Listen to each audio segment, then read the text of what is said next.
Ya, jadi memang hari ini kita akan membahas gimana sih caranya mengelola tim secara profesional gitu ya, yang memang dilakukan sama banyak orang di luaran gitu ya, teman-teman sekalian.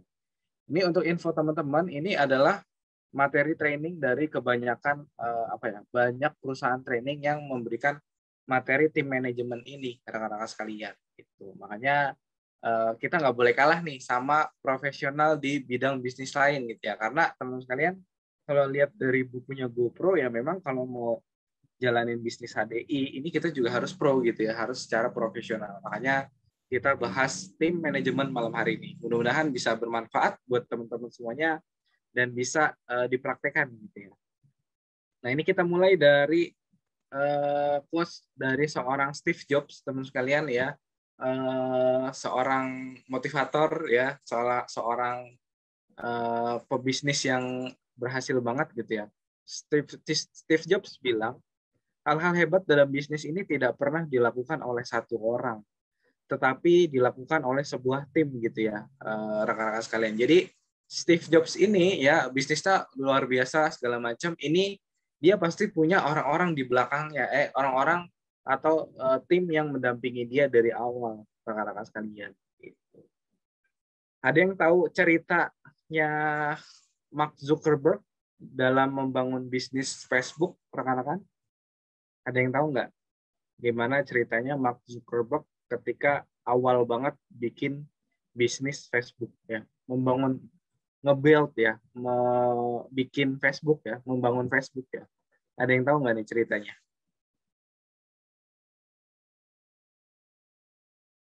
Ya, jadi rekan-rekan sekalian, Mark Zuckerberg ini kan penemu Facebook gitu ya. Ini Facebook dan Facebook udah berhasil beli WhatsApp, berhasil beli Instagram, ini berarti udah gede banget ya. Sekarang Facebook ganti jadi Meta. Ini rekan-rekan sekalian, mungkin yang kita kenal dari Facebook adalah Mark Zuckerberg, teman-teman sekalian. Tapi tahu nggak sih, awal mula dibentuknya Facebook ini sebenarnya adalah si Zuckerberg ini ngundang beberapa temannya untuk istilahnya mempresentasikan peluang bisnis Facebook ini, teman-teman sekalian. Dari beberapa orang, kalau nggak salah tuh yang datang cuma 2 orang ya dari beberapa yang diundang. Dan ternyata 3 orang ini sama Mark Zuckerberg ini berhasil melakukan hal-hal hebat dalam bisnis ya. Kita bisa lihat Facebook gedenya kayak apa sekarang ya, udah punya Instagram juga, punya WhatsApp juga, segala macam. Ya, jadi teman-teman sekalian, yang saya ingin sampaikan adalah hal-hal hebat ini nggak bisa dilakukan sama satu orang, tapi dilakukan sama sebuah tim. Tentunya bagaimana sebuah tim ini bisa melakukan hal hebat, caranya adalah dengan tim ini di-manage dengan baik, rekan sekalian. Dikelola dengan baik ya, sama semua anggota tim yang ada di dalamnya.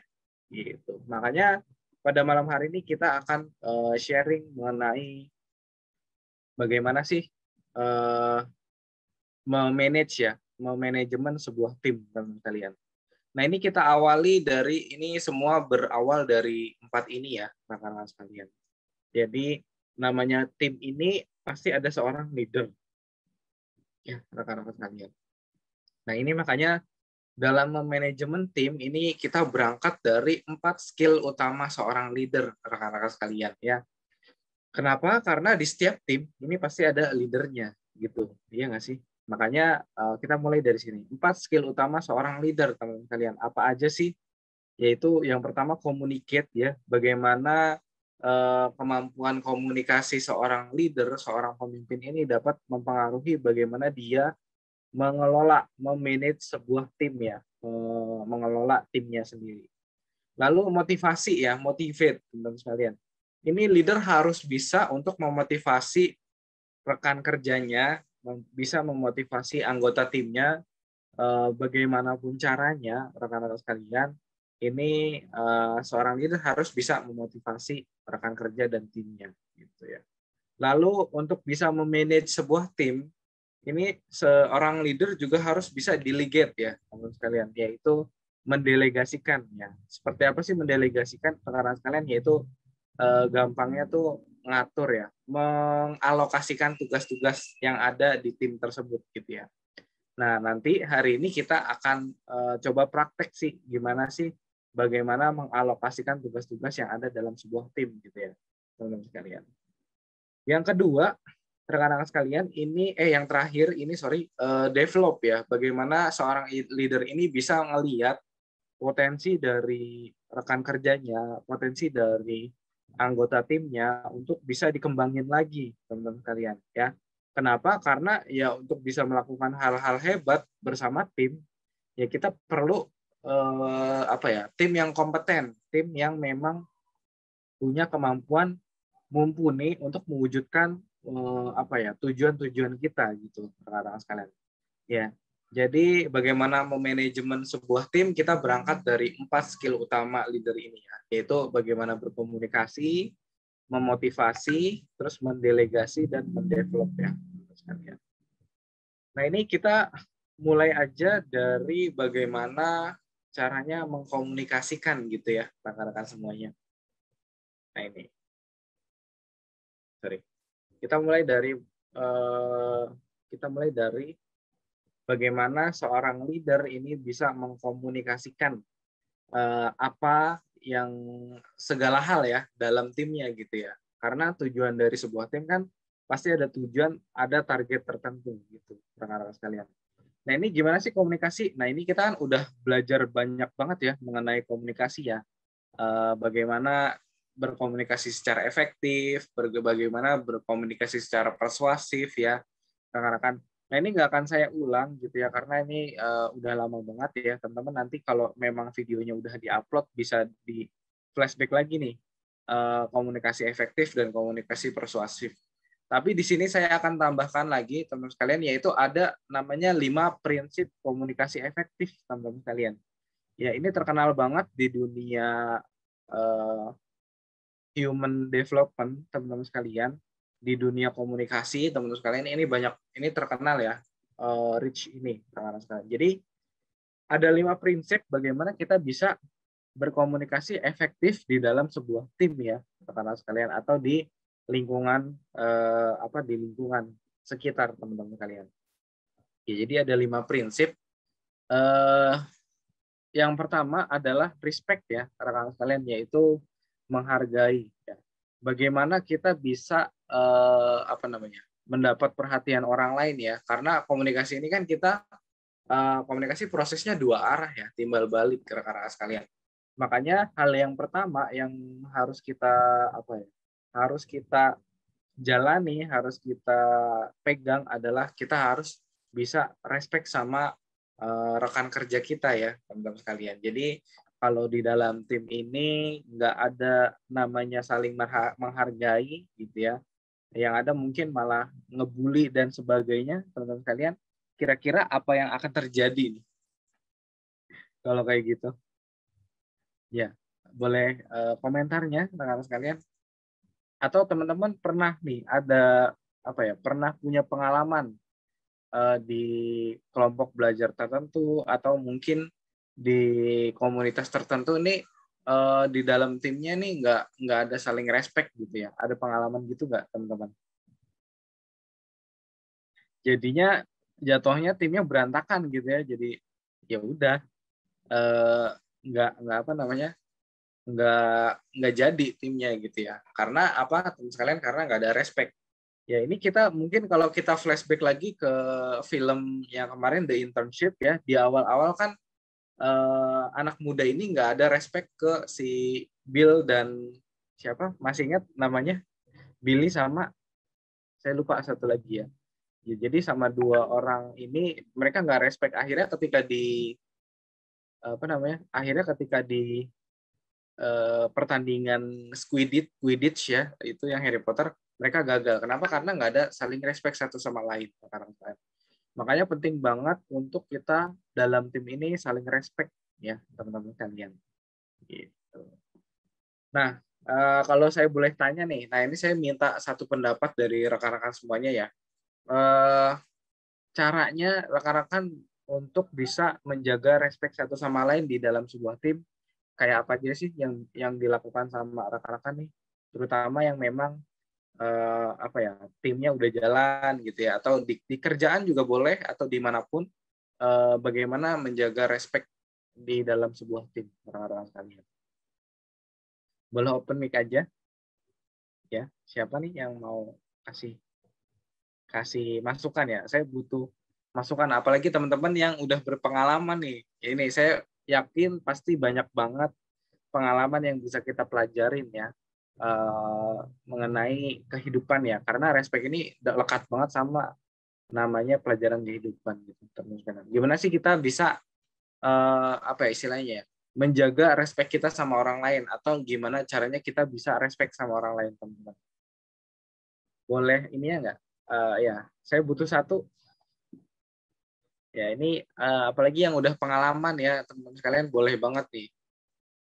Jadi kita saling sharing gitu ya. Yang bekerja di sebuah tim, ya ini mungkin nggak di HDI dulu deh. Yang kerjanya itu kerja tim.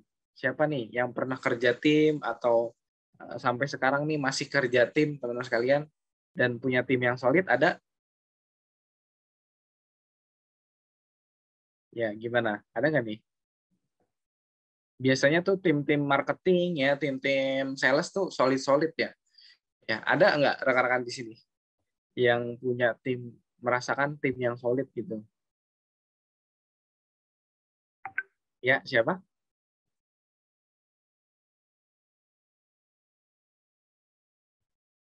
Nggak ada kah? Wah, ini ya. Saya apa namanya? Ya mungkin ada, tapi teman-teman mungkin belum ini ya, masih sibuk masing-masing, nggak apa-apa. Ya, Mas. Kayak gitu. Ya Bu, gimana Bu? Coba jawab. Mungkin Iya, ini saling menjaga kepercayaan kali, Mas. Yang utama, oke. kepercayaan. Saling menghargai. Oke, boleh dijelaskan lagi Bu, gimana kenapa saling menjaga kepercayaan, Bu Kristeli? Iya, kan dalam sebuah tim kita harus menjaga kepercayaan dalam melakukan segala sesuatu. Dasarnya kalau nggak percaya gimana mau berjalan tim itu gitu, saling mencurigai. Iya, Iya, iya benar banget sih ya Bu ya. Jadi iya, semua berawal dari saling percaya dulu ya Bu ya, baru bisa iya, saling menghargai gitu ya Bu iya. ya. Iya sih benar-benar. Oke, Bu Kristeli ada pengalaman nih mengenai respect di dalam sebuah tim Bu? Apa pernah punya tim yang solid banget, atau persahabatan juga nggak apa-apa, itu kan termasuk tim ya? Apa ya yang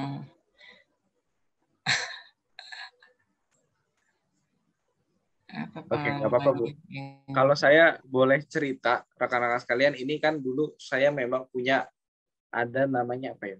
Ada pernah terlibat dalam satu proyek lumayan gede gitu ya, proyek pemerintah, bagaimana kita bikin namanya media pembelajaran untuk pelatihan PPG. Teman-teman sekalian tahu PPG nggak? nggak Ya, tahu, Mas. pelatihan guru Bu. Jadi PPG itu Oh, pelatihan untuk guru PNS gitu ya. Nah ini saya dan teman-teman ini apa ya namanya ya?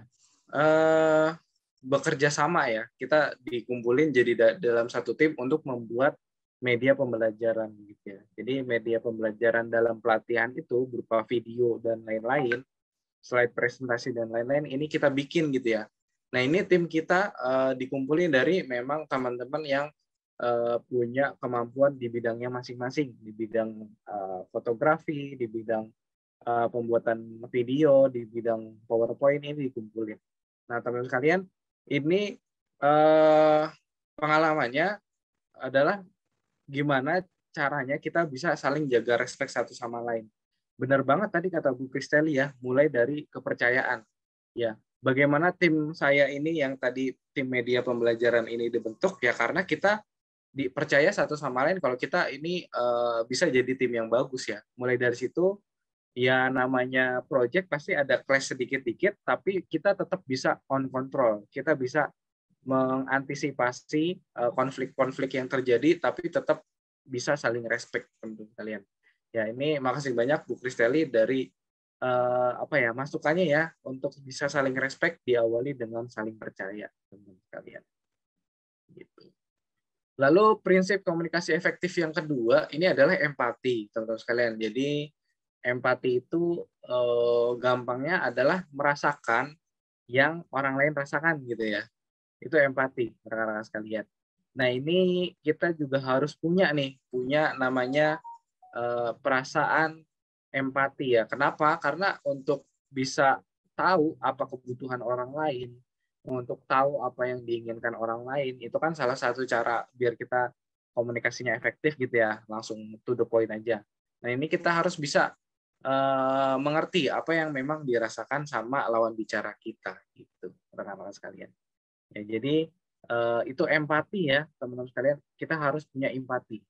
Nah, caranya untuk namanya empati kan harus di ini ya, nggak bisa tumbuh dengan sendirinya, harus dilatih. Nah, rekan-rekan sekalian, ini kalau empati ini caranya gimana sih teman-teman untuk melatih empati kita? Biasanya rekan-rekan caranya gimana yang dilakukan sama rekan-rekan untuk melatih empati? Iya, gimana nih? Kalau Saling teman-teman menolong kali, Mas. saling Saling menolong ya, memperhatikan ya. saling memperhatikan. Kalau Ibu sendiri nih Bu Kristeli sendiri, Bu Kristeli pengen melatih empati Ibu nih. Biasanya yang Ibu lakukan setiap harinya gitu ya, nggak mesti di sebuah tim. Terkait dengan Ibu sendiri itu seperti apa Bu? Melihat kebutuhan keluarga lah. Ya, mulai dari keluarga ya Bu ya, yang paling Iya, dekat ya. iya, Ya benar banget sih. Misalkan mungkin anak kelihatannya raut wajahnya agak beda nih sama hari sebelumnya. Nah, ini kita cara ngelatih empati, ya udah kita langsung action, kita coba tanya kenapa gitu ya Bu ya. iya. Ya, ya. Memang cara melatih empati rekan-rekan sekalian ini banyak banget caranya ya. Intinya adalah poinnya empati bagaimana kita bisa merasakan atau mencoba merasakan apa yang orang lain rasakan. Itu bisa dilatih ya. Caranya ya udah kita coba sesering mungkin mencoba merasakan yang orang lain rasakan gitu ya, teman-teman kalian. Gitu. Ini banyak banget caranya. Kalau tadi Bu Steli bisa dari yang paling sering ditemuin ya keluarga, ini harus dilatih tiap hari ya, harus peka.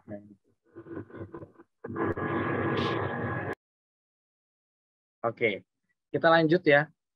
Yang ketiga, prinsip komunikasi yang efektif adalah audible. Audible ini kalau bahasa Indonesianya nih mudah didengar atau mudah dipahami sama orang lain, rekan sekalian. Nah, ini mungkin adalah kebalikannya atau tolak belakangnya dari empati ya. Kalau empati kan kita lebih ke mendengarkan orang lain, teman-teman sekalian. Nah, kalau audible ini kita gimana caranya menjelaskan ya, mengutarakan apa yang memang kita pikirkan gitu ya, teman-teman sekalian. Gimana caranya menjelaskan biar orang lain tuh lebih paham ya jelasinnya. Lebih paham dapatnya gitu ya, teman-teman sekalian. Nah, ini audible banyak faktornya ya supaya mudah didengar atau mudah dipahami gitu ya. Mungkin salah satu caranya adalah kita timing waktu ya. Ketika kita mau bicara hal tertentu sama tim kita nih, ini kita coba lihat timingnya, apakah kira-kira masuk nih ketika diomongin apa malah mental lagi gitu ya kalian. Kayak misalkan rekan-rekan misalnya mau ngomongin hal yang serius gitu ya sama teman kita gitu ya, tapi posisinya kita lagi receh gitu ya, lagi receh itu maksudnya lagi bercanda, lagi senang-senang, terus tahu-tahu ngomongin yang serius kan kayaknya awkward banget ya, tahu biasanya langsung diem gitu ya. Ini mungkin teman-teman banyak juga yang ngerasain gitu ya. Jadi timing juga menentukan bagaimana audible ya, bagaimana apa yang kita jelaskan ini bisa nyampe ke orang lain dan bisa dimengerti sama orang lain. Gitu. Yang selanjutnya adalah rekan-rekan sekalian adalah clarity ya. Clarity ini intinya yang kita omongin ini jelas ya, nggak ambigu ya, rekan-rekan sekalian. Kayak misalkan gini, kita ngomongin yang kemarin yuk gitu ya. Nah, ini yang kemarin tuh apa, rekan-rekan sekalian? Atau kita teman-teman sekalian coba utarakan sesuatu ya, ngomong sesuatu ke tim. Ini sejelas-jelasnya gitu ya.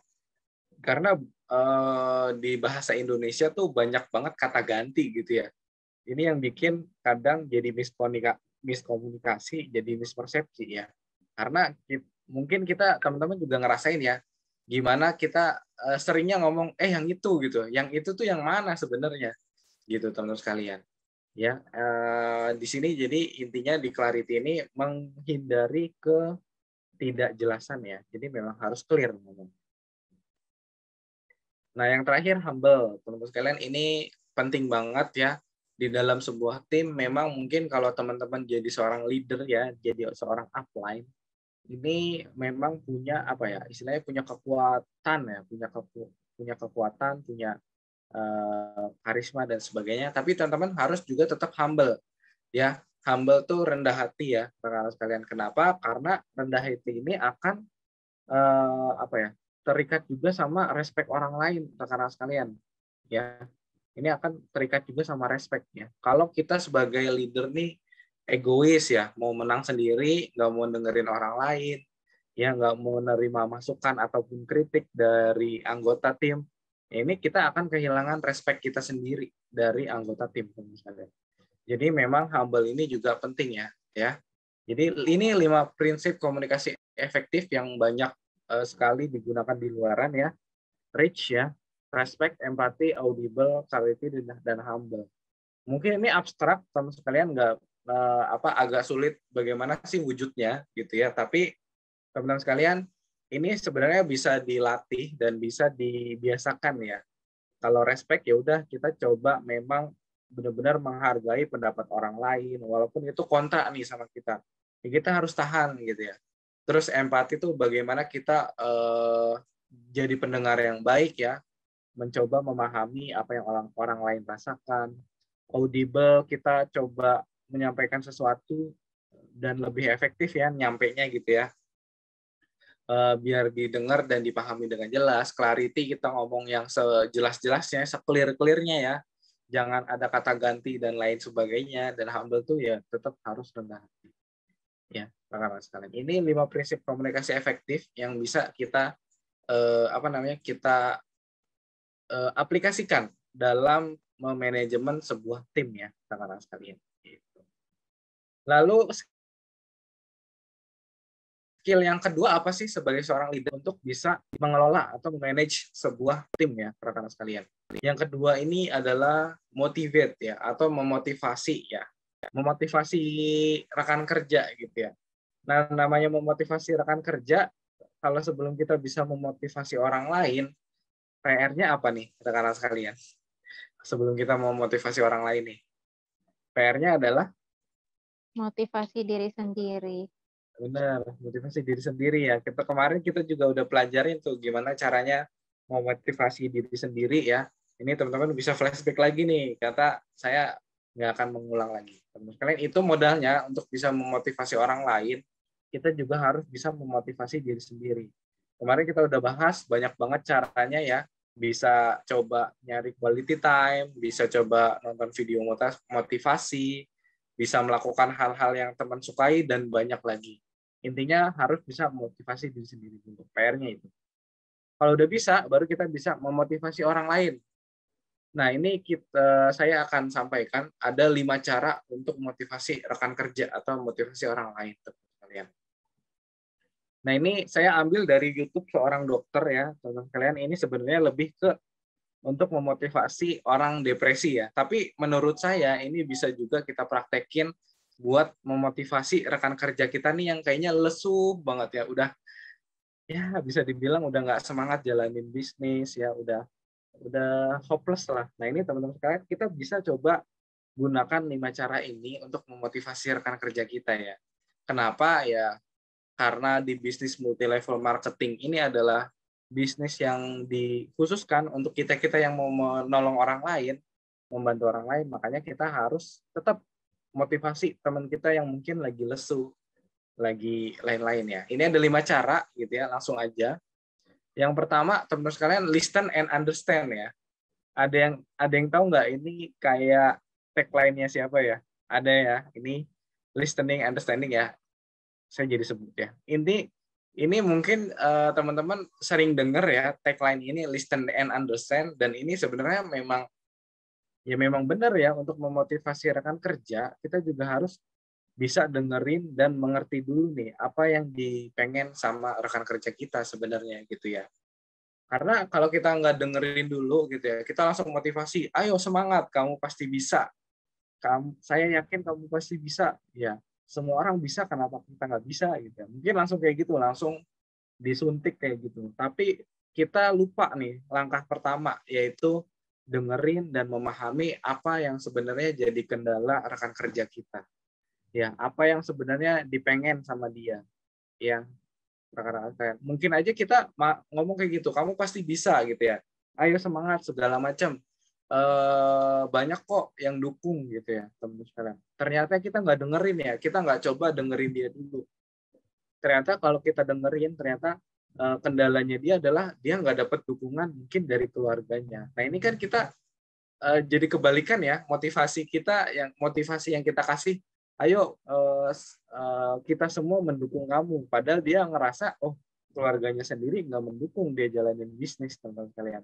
Itu kan jadi kayak demotivasi justru ya, jadi makin ke bawah dia. Kenapa? Kan kita motivasiin semua orang dukung kamu kok, tapi yang dia rasain nggak semua orang dukung dia, keluarganya mungkin jadi nggak dukung. Nah makanya cara memotivasi yang pertama adalah gimana kita harus bisa dengerin dan memahami apa yang memang jadi kendala rekan kerja kita dan apa yang jadi keinginan dia gitu. Kalau kita udah tahu keinginan dia, baru kita bisa up lagi nih teman-teman sekalian. Ya, cara nge-up-nya gimana? Yang kedua nih, potensi dan mimpi. Maksudnya apa sih? Kita harus ngeyakinin rekan kerja kita kalau dia punya potensi, apalagi cuma dia juga punya mimpi yang besar. Nah ini kita harus yakinin lagi teman-teman sekalian. Ya, ini susah Mas Iwan. Ya mungkin memang susah ya teman-teman sekalian. Tapi mungkin harusnya sebagai seorang leader yang baik, teman-teman harusnya tahu potensi masing-masing dari rekan kerjanya nih, gitu ya teman-teman sekalian. Ya, teman-teman percaya setiap orang, ada yang percaya satu orang tuh nggak punya potensi sama sekali, ada seseorang yang memang nggak punya potensi sama sekali, ada yang percaya itu? Ya, kalau nggak percaya, ya kalau ada yang percaya itu ya, seseorang nggak punya potensi sama sekali, mungkin masih belum melihat yang lain ya, teman-teman. Kenapa? Karena kalau di dunia pendidikan ya, yang memang jadi basic saya, teman-teman sekalian, ada namanya, saya lupa ya, ini dari Gartner kalau nggak salah. Ini ada 8 kecerdasan loh, teman-teman sekalian gitu ya. Ini juga buat teman-teman yang punya anak SD atau balita dan lain-lain, ada 8 kecerdasan ya. Jadi kenapa saya bilang kenapa saya bahas 8 kecerdasan ini? Saya pengen nunjukin ke teman-teman bahwa tiap orang ini pasti punya potensi ya. Kenapa? Karena di dunia ini ada 8 jenis kecerdasan, teman-teman sekalian ya.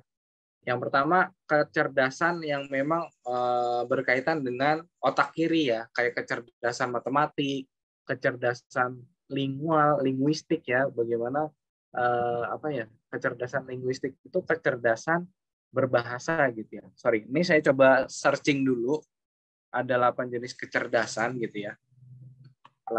Multiple intelligence. Kalau ada yang pernah dengar multiple intelligence? Ibu-ibu harusnya biasanya dengar nih, sering dengar. Ada nggak? Multiple intelligence.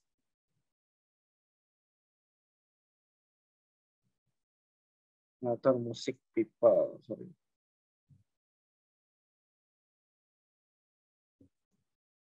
Saya pernah bikin infografisnya, cuman nggak di laptop yang ini. Oh nih kalau nggak salah. Nah ini rekan-rekan sekalian, kita harus meyakinin bahwa downline kita tuh punya potensi. Kenapa? Dasarnya adalah adanya multiple intelligence, teman-teman sekalian. Ada kalau nggak salah ada 8 jenis kecerdasan yang setiap orang tuh pasti punya ya, nggak mungkin nggak punya nih tiap orang. Oke, suara saya masih jelas teman-teman? Jelas. Masih aman? Iya. Masih, Nah, Mas. ini Jelas, Mas. 1, 2, 3, 4, 8 ya. Saya nggak tahu ada update lagi apa enggak. Ini kalau nggak salah dari Gartner ya. Lupa, Gartner kalau nggak salah. Ada 8 jenis kecerdasan teman sekalian. Dan ini tiap orang pasti salah satunya punya nih. Nggak mungkin ada satu orang yang nggak punya sama sekali, teman-teman sekalian.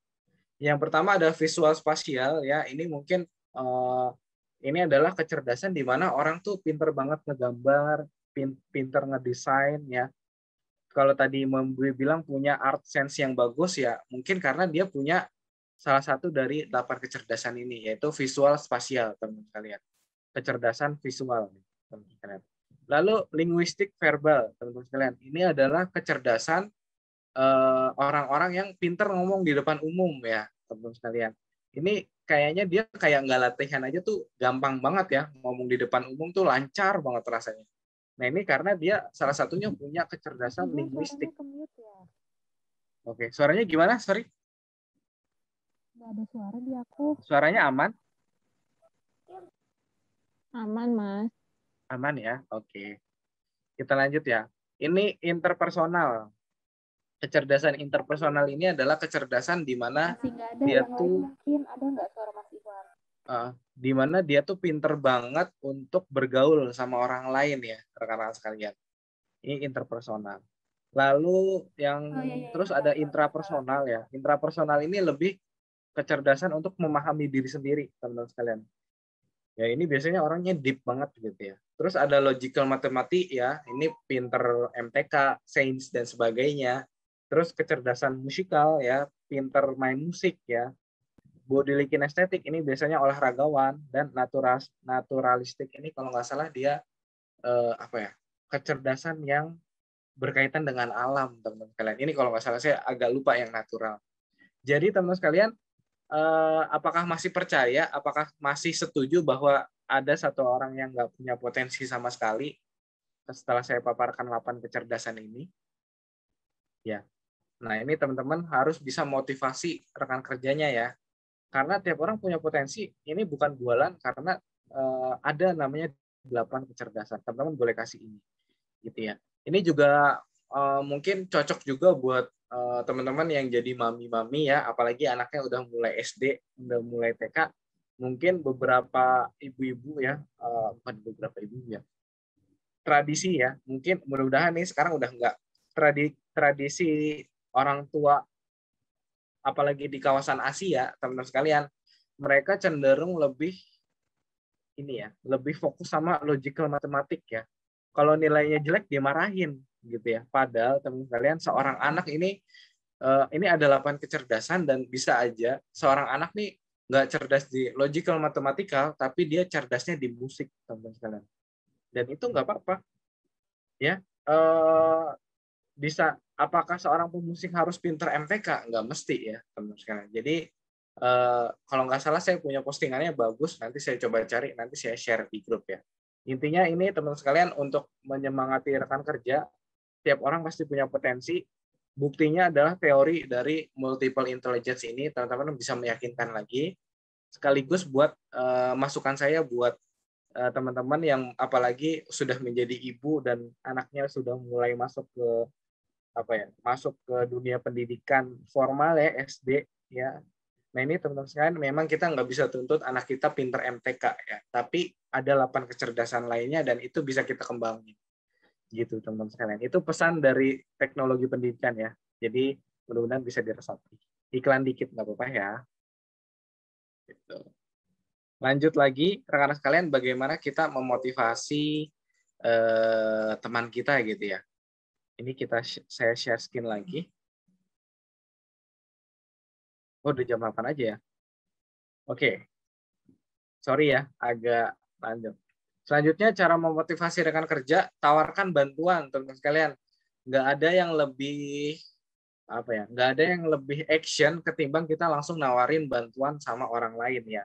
Dan ini termasuk dari bentuk empati dan respect kita, empati simpati kita ke rekan kerja, teman-teman sekalian. Makanya kita harus peka nih kalau ada rekan kerja yang memang ngerasa kesulitan. Nah ini kenapa enggak kita tawarin duluan sebelum dia minta tolong, teman-teman sekalian. Kenapa?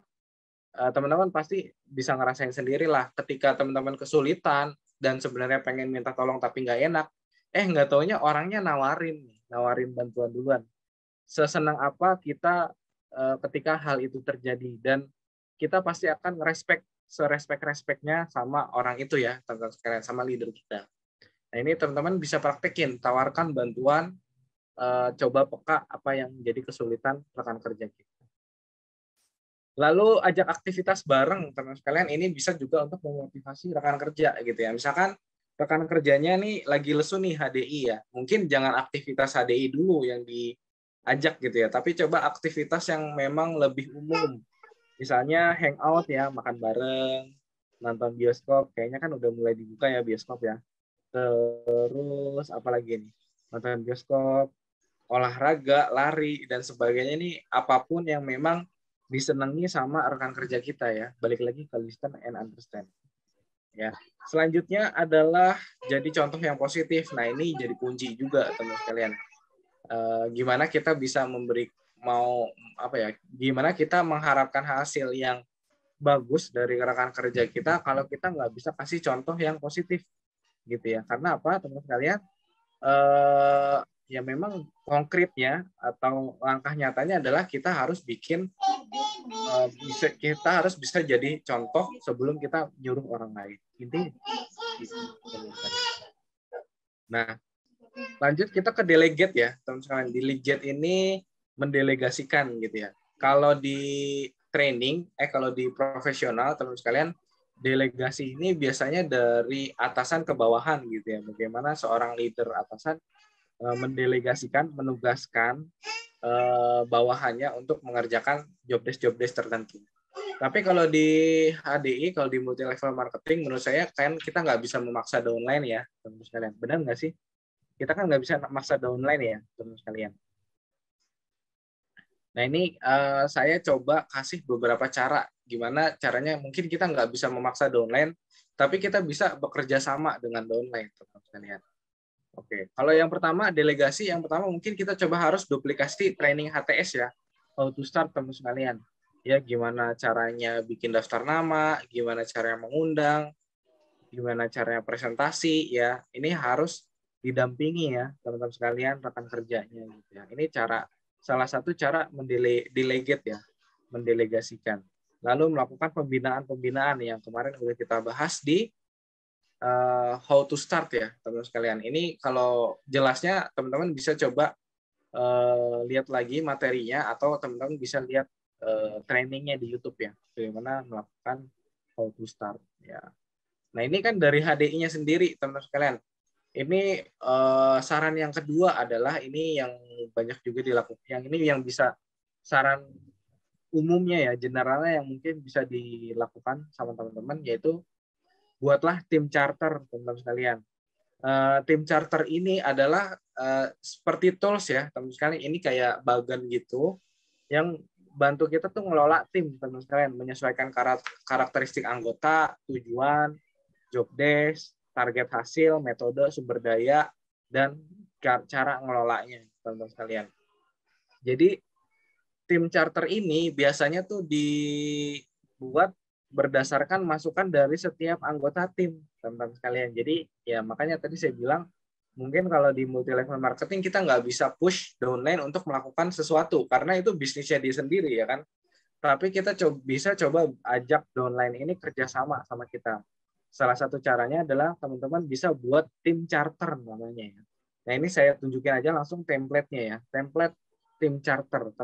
Teman-teman semuanya bisa di screenshot, jadi mungkin bisa dipraktekkan nanti ya.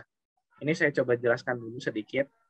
Jadi ini template dari tim charter, rekan-rekan sekalian. Kelihatan nggak template-nya?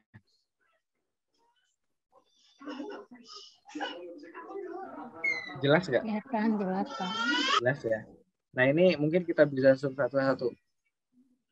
Ya ini template-nya teman-teman bisa ikutin aja gitu ya. Yang pertama ada people and roles. Maksudnya apa? Ini adalah berisi nama-nama teman-teman dan rekan kerja masing-masing ya. Misalkan ada Bu Heni, ada Mom Dwi, ada Mom Valerie, ada Bu Kristeli gitu ya. Masing-masing kasih namanya dan roles itu perannya atau job desk-nya apa sih sebenarnya? Atau mungkin kalau di sini bisa kita custom ke kekuatannya dia apa sebenarnya ya? Yang jadi keunggulan dia apa nih gitu ya. Misalkan Bu Heni keunggulannya adalah Bu Heni seorang yang bisa teliti gitu ya, bisa melihat masalah secara rinci. Oh, ya udah kita tulis Bu Heni roles-nya sebagai pengamat atau bisa sebagai mungkin tadi ya kelebihannya melihat masalah secara rinci gitu ya. Terus di sini misalnya Mom Dwi gitu ya. Mom Dwi roles-nya apa di tim ini ya, atau perannya di tim ini ada apa sebagai motivate gitu ya, yang pendorong ya, yang nyemangatin, yang jadi juru bicara. Nggak apa-apa gitu ya. Sesuai dengan kemampuan masing-masing gitu ya. Mom Valerie, nah ini misalkan Mom Valerie jago untuk prospecting gitu ya, mau prospek orang tuh cepat banget. Nah ini bisa nih dimasukin di sini. Lalu Bu Kristeli biasanya menyimpulkan terus mengartikan sesuatu, mempelajari sesuatu cepat. Nah ini bisa. Jadi jadinya kan lengkap ya teman-teman sekalian. Tadi Bu Heni bisa memecah masalah, Mom Dwi bisa sebagai juru bicara, sebagai pendorong ya.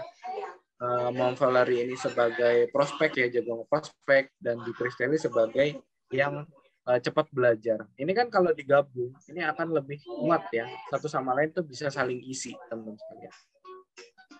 Lalu di sini ya tadi strength and assets-nya ya, kekuatan dan sumber daya yang dimiliki teman-teman. Misalnya tadi ya kekuatan udah kita bahas, misalkan sumber daya. Mom Valerie jaringannya bukan jaringan. Mom Valerie koneksinya banyak nih. Itu kan salah satu sumber daya juga ya, teman-teman sekalian. Mom Dwi punya punya laptop yang mumpuni untuk bikin konten. Ya, nggak apa-apa. Ditulis aja sumber dayanya. Lalu di sini di 4 ini ada common goals, personal goals, values, dan expectation. Ya, di sini personal goals itu tujuan masing-masing apa. Lalu common goals ini tujuan tim.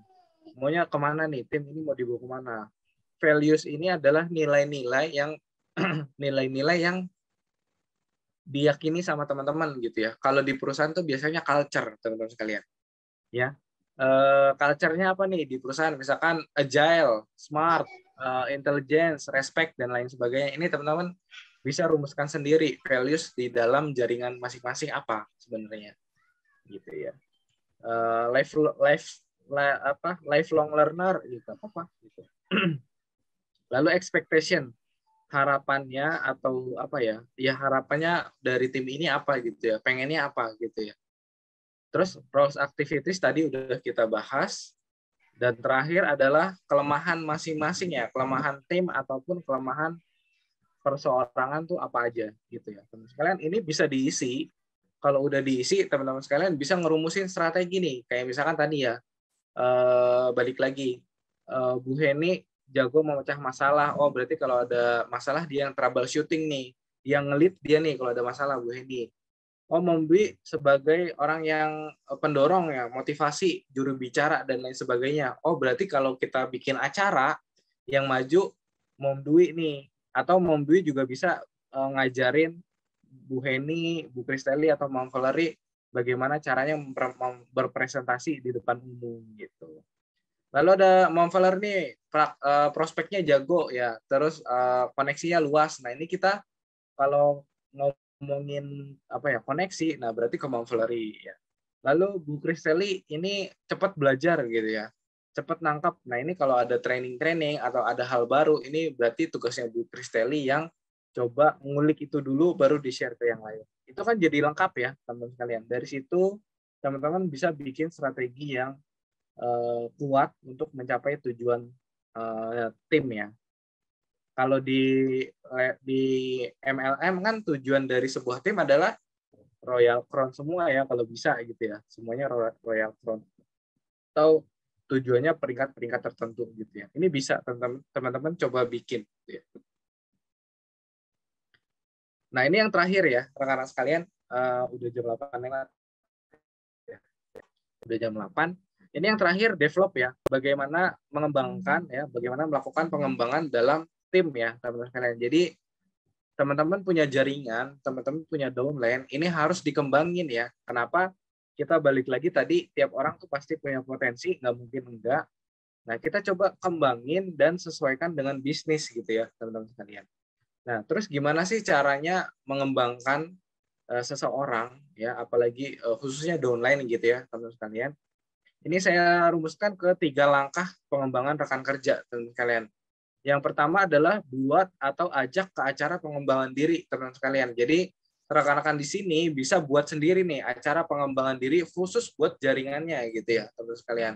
Apa misalkan post series gitu ya, bagaimana bikin daftar nama, bagaimana melakukan prospecting, bagaimana melakukan presentasi. Ini harus teman-teman coba buat sendiri atau coba kalau mungkin teman-teman nggak ada waktunya, coba diajak ke acara pengembangan diri di HDI ataupun di luar itu nggak apa-apa, teman-teman sekalian. Misalkan di luar kemarin tuh maaf banget teman-teman sekalian, saya kemarin sebenarnya ada acara dari Kubik Leadership, itu salah satu vendor training yang terkenal, tapi saya lupa ngasih tahu teman-teman. Jadi saya mohon maaf ya. Kemarin tuh ada di luaran Women Leadership ya, jadi kepemimpinan seorang wanita. Itu bagus banget sebenarnya, cuman kelupaan, jadi mohon maaf sebelumnya. Tapi maksudnya adalah teman-teman sekalian, kalau di luaran ini kan sekarang banyak banget seminar-seminar gratis dan online ya, dan bagus seminarnya. Ini kalau itu terkait dengan pengembangan diri, teman-teman sekalian boleh ajak jaringannya gitu ya. Boleh ajak rekan kerjanya untuk yuk ikutan yuk bareng-bareng gitu. Ya mungkin emang ngajaknya PR, tapi teman-teman sekalian ketika kita berhasil ngajak dan itu sesuai dengan minatnya dia, ini pasti dia akan ketagihan. Gitu. Yang kedua role play. Nah ini role play sama dengan latihan ya teman-teman sekalian. Namanya di HDI kan core bisnisnya adalah bagaimana mempresentasikan bisnis dan produk ke orang lain, iya nggak? Makanya harus sering-sering role play gitu. Dan yang ketiga evaluasi bersama, teman sekalian. Ini mungkin sebulan sekali teman-teman bisa kumpul, adain grup meeting sama downline-nya, sama jaringannya masing-masing untuk kita evaluasi bareng-bareng nih, termasuk teman-teman ya. Jadi kita juga harus siap untuk dievaluasi sama downline kita, gitu ya, rekan-rekan sekalian. Oke, rekan-rekan sekalian, jadi itu adalah bagaimana memanajemen sebuah tim ya, dimulai dari 4 skill utama leadership ini, teman-teman sekalian. Ya, makasih banyak rekan-rekan sekalian, itu aja yang bisa saya sampaikan mengenai manajemen tim. Mudah-mudahan bermanfaat dan bisa berguna buat teman-teman dan bisa dipraktekkan gitu ya. Terima kasih rekan-rekan sekalian.